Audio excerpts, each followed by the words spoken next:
Hi guys, how you doing? It's Matt. This is like the 400th time I've tried to make this video. Hopefully it works out well this time. Alright, so my friend Paul sent me this question. It's kind of a tricky one. It's for an entrance exam. But I imagine, listen, if you can do this, you're probably going to do okay on the entrance exam. Alright, so here's what we're going to try and do. We're going to solve this one right here, this equation, right? And we're going to take our answer and we're going to plug it into this expression and we're going to get some sort of answer that comes out of here.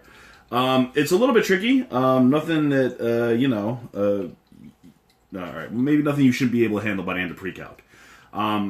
Maybe Algebra 2. It's a tough one, but it's not unachievable, and like I said, imagine if you do this, you're going to do fine on your entrance exam. It's well above college algebra at Lehman College, I'll tell you that much. Let's go ahead, let's get right down to it. We're going to solve this using a quadratic, plug our answers into there. Quick little note, side note, you can fast forward through this if you guys understand imaginary numbers and whatnot. But all quadratics have two answers. Sometimes they're real, sometimes they're imaginary or complex. If you're comfortable with that, then, go ahead, fast forward. If not, I'm going to explain to you real quick, crash course. So, there is, my marker dried up. Oh, take 19, coming up.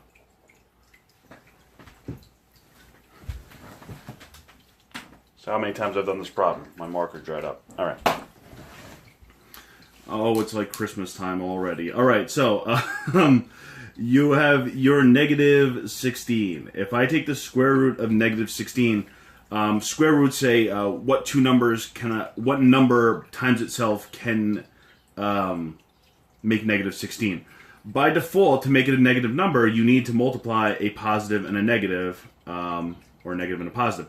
Right, so by default, the only way to get a negative number by multiplying is a positive negative. Therefore, there is not the same number that multiplies to make negative 16. Okay, so,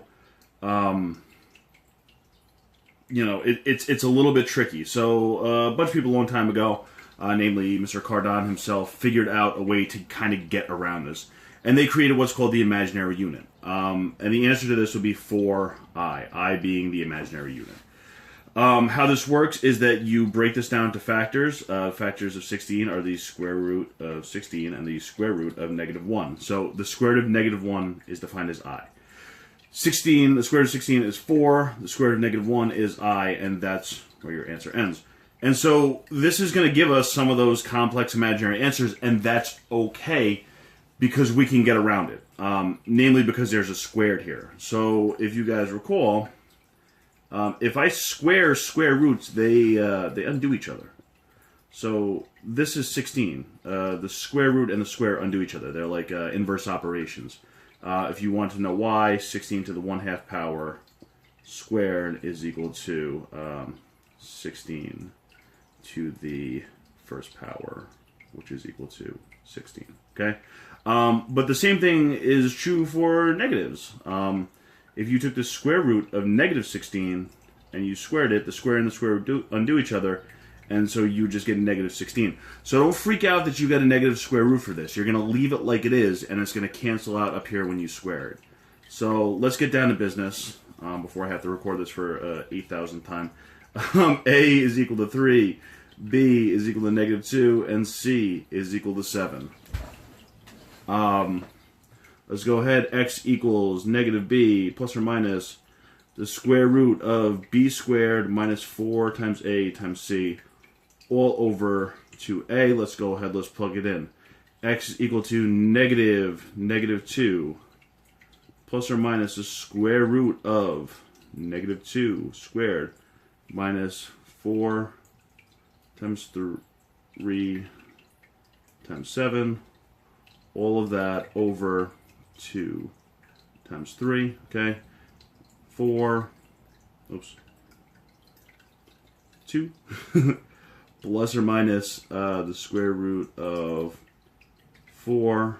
Negative 4 times 3 times 7 is going to be negative 84, all over 6. And so I'm going to get 2 plus or minus the square root of negative 80 over 6. And this is where initially I was like, all right, this is going to work out. Because I know that this 6 gets distributed to both the 2 and to the negative 80. So, and I know when I kind of distribute here, 2 6 is 1/3, right? And that's good news for us, because that means that that's going to cancel out up here, because I have minus 1/3. So don't freak out you have that you have a negative 80. I'm going to distribute that to both. I'm going to get 1/3, that's that reduced, plus or minus the square root of negative 80 over 6. And that's what x is equal to. Okay, so there's two answers, 1/3 plus and 1/3 minus this monstrosity over here.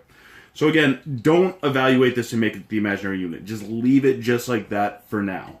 Again, don't go work with imaginary numbers until you absolutely have to. Right now, we can keep it like that, and we can plug it back in, and we'll kind of see what happens, okay? So I'm going to erase with my hands, despite the fact that there's an eraser right here. My fingers are pretty gross by now. So we're going to go ahead and I'll say x equals 1/3 plus the square root of negative 80 over 6, and also x equals 1/3 minus the square root of negative 80 over 6, okay? So we're going to plug this in. X, we're going to substitute into here 2 times. We're going to do this one first and this one second. And you guys are going to be surprised to see that we'll actually get the same answer for both as long as we're super careful about it. So substitute for x, 1/3 square root of negative 80 over 6 minus 1/3, and we're going to square that. Good news, positive 1/3 and negative 1/3 cancels out. So all I'm left with is the square root of negative 80 over 6 squared. If you guys recall, when you have a fraction raised to an exponent, you're going to distribute the exponent to both of them. So this is going to yield the square root of negative 80 squared over 6 squared. Again, your square roots are going to undo each other, so I'm going to get negative 80. 6 squared is going to be 36, and that's going to reduce by 4.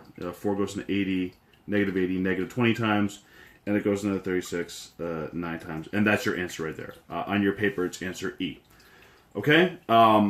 So, again, if you got that, if you're taking this as a test, you find out as your answer, boom, you're done. You should be, maybe a little bit taken aback that there's 2 different possible answers, and if you're not real careful, this one will give you answer, I believe, A on the paper, which is going to be positive 20 over 9, which is not correct. So we're going to go do very carefully, we're going to go through this, and I'll show you guys a couple ways to kind of get around it. Alright, so let's plug this in. 1/3 minus the square root of negative 80 over 6 minus 1/3. Again, just plug it in right there. Squared, your thirds cancel out. And so I'm left with negative square root of negative 80 over 6. And I know some of you guys might be wondering, like, shouldn't I get a negative answer? Remember, that's really a -1 times the square root of negative 80. So if you could think of it, there's almost like an imaginary -1 here that we don't write. And what throws people up is you have to include that in your squares. -1 squared is +1. So, again, if you're not real careful about it, that negative can give you a problem. My suggestion is that rather than put it up top, when it's a negative out in front, you have the option. You can put it on the top. You can leave it out here, which a lot of people don't do because it makes it look like a part of the division sign. Or you can actually put it down on the bottom. Because, again, you could have a negative divided by a positive. You could have a positive divided by a negative, and regardless of where you put the negative sign, your answer will be negative. So 1, 2, 3 spots are all good for this negative sign. In this case, put it down here. Put it down here, do yourself a favor, okay? And you guys will see why in a second, okay? So we're going to have the same thing as before. We're going to distribute, so I'm going to have the square root of negative 80 squared over negative 6 squared. Again, I doubt you get to use a calculator for this, and it wouldn't help you because your calculator won't do the square root of negative 80. It'll spit out an error. But again, right here, don't forget that negative 6 squared and negative 6 squared are 2 different things. This is negative 36, this is positive 36, okay? So this is where a lot of people probably, including myself, would probably make a mistake, okay? So just be careful and make sure you're using your parentheses there. So again, these cancel out each other. This becomes negative 80, and now this becomes positive 36. And lo and behold, We actually got the same answer. We reduced by 4s, and we're going to get that. So, again, be real careful. But, of course, like I said, it's a multiple choice problem. If you got this, boom, you're done. And like I said, you would probably expect to have 2 answers for this, but there is, in fact, only 1. Both of these, when plugged in here, yield the same answer. So, anyway, I hope that helps you out. Anybody else, Paul, feel free to pass this around to everybody. And like I said, I'll take all your guys' questions. Paul, if you have more questions, feel free to send them. I'm pretty gross. I'm pretty sure Paul drives an Uber. If you do, and you can hire Paul to drive you around, that would be awesome. And anyway, if you guys have more questions and you guys know me, you can text me. If not, you can email me at downstairsmath@gmail.com. Okay? So I hope this helps. Have a great time in this awful heat that we're having. I'm turning my air conditioner back on. God bless you and have a wonderful day.